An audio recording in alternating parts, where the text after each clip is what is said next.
ఇవ్వకివ్వక ప్రజలు అవకాశం ఇచ్చారు. దాదాపు 9 నుంచి 10 ఏళ్ల కష్టానికి ఫలితంగా వైసీపీ గెలిచి జగన్ ముఖ్యమంత్రి అయ్యారు. కట్ చేస్తే ఆ 5 ఏళ్ల పాలనంతా దారుణాలతో, దుర్మార్గాలతో, అక్రమాలతో, దౌర్జన్యాలతో సాగింది. సహజ వనరుల నుంచి ఆదాయం వచ్చే ఏ ఒక్క మార్గాన్ని ఈ వైసీపీ పార్టీ వదలలేదు. లిక్కర్ కి సంబంధించి ఎన్నో డిస్టిలరీస్ ని ఆక్రమించేసుకున్నారు. ఇక ఇసుకలో జరిగిన అవినీతి గురించి ప్రత్యేకంగా మాట్లాడుకోవాల్సిన పని లేదు. మైనింగ్ లోను అదే దౌర్జన్యం. వెళ్లడం, ఆగడం, ఒప్పుకోకపోతే ఎంతో కొంత పారేయడం, ఎదురు తిరిగిన వారిని బెదిరించి లాక్కోవడం. అయితే ఈ విధానాన్నే పోర్ట్లపై కూడా ప్రయోగించారు మన వైసీపీ పార్టీ బడాబాబులు.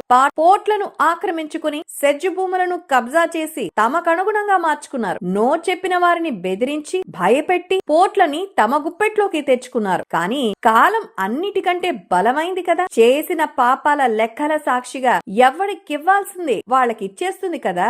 ఈ క్రమంలో ఈ కోవలో అధికారం కోల్పోయిన వైసీపీ ఇప్పుడు ఇబ్బందుల పాలైంది. ఏ పోర్ట్లయితే వాళ్ళు ఆక్రమించుకున్నారో, ఏ సెజ్ భూములైతే వాళ్ళు లాక్కున్నారో ఇప్పటి ప్రభుత్వానికి భయపడి వాటిని తిరిగిచ్చే ప్రయత్నం చేస్తున్నారు. రాజీ చేసుకుందామంటూ రాజీకి వస్తున్నారు. కానీ ప్రభుత్వం మాత్రం కాస్త కఠినంగానే వ్యవహరిస్తోంది. తప్పు చేసిన వాళ్ళ తాట తీసే వరకు నిద్రపోయేలా లేదు. అందుకే చేసిన తప్పులకు ప్రాయశ్చిత్తంగా అన్ని తిరిగిచ్చేసినా పెట్టిన కేసులు మాత్రం వాపసు తీసుకోబడవు. చేసిన తప్పులకు నమోదైన కేసులు అలానే ఉంటాయి అంటూ గట్టిగానే చెప్తోంది. అయితే ఈ పోర్టు మరియు సెజ్ భూముల కేసులు సిబిఐ ఆధ్వర్యంలో నడుస్తూ ఉండడంతో వైసీపీ జగన్ గ్యాంగ్ కి ఇది ప్రాణ సంకటంగా మారింది అని చెప్పక తప్పదు. చట్టాల్లో లొసుగులు పుణ్యమా అని న్యాయం వాయిదా పడొచ్చుగాక, కానీ సమయం వచ్చినప్పుడు ప్రకృతి, కాలం ఎదురొచ్చి మరీ సమాధానం ఇస్తాయి. నమ్మకం లేకపోతే ఇడుపులపై కథని మళ్ళీ చదువుకోండి. ఏదేవైనా